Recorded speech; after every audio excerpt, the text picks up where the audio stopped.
கொண்டு வந்திருக்கிறார்கள். ஆகவே மக்கள் தீர்ப்பு தான் மகேசன் தீர்ப்பு, மகேசன் தீர்ப்பு தான் மக்கள் தீர்ப்பு. அதே போல மதுரை மீனாட்சி அம்மனுடைய தீர்ப்பு தான் இறுதியான முடிவு. அதை சுந்தர்சியை வெற்றி பெற்று சட்டமன்றத்திற்கு போக நிச்சயம் என்று சொல்லி நம்முடைய வெற்றி வேட்பாளர் அருமை சகோதரர் சுந்தர்சி அவர்களை பேசுமாறு அழைக்கிறோம்.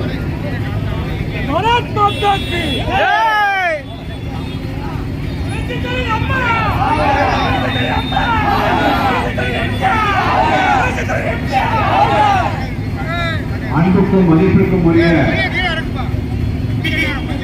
மதுரை மத்திய தொகுதி வாக்காளர் பெருமக்கள் அனைவருக்கும் எனது அன்பான பணிவான வணக்கம்.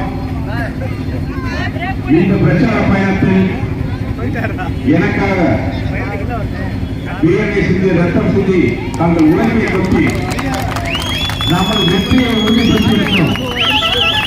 கழக நிர்வாகி செயலாளர்களுக்கும் பாரதிய ஜனதா கட்சியின் செயலாளர் நிர்வாகிகள்,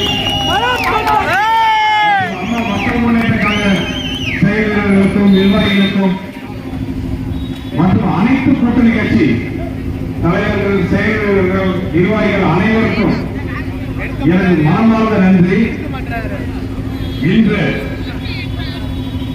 ஒரு எங்க சினிமா சொல்லுவாங்க கிளைமாக்ஸ்ல வந்து நிக்கிறோம். ஆனா எப்பவும் போல ஒரு கிளைமாக்ஸ் ஹீரோ தான் ஜெயிப்பாங்க. அந்த மாதிரி இப்பதான் புரட்சி தலைவர் அம்மா புரட்சி தலைவர் அவர்களின் இரட்டை சின்னம் வெல்ல போவது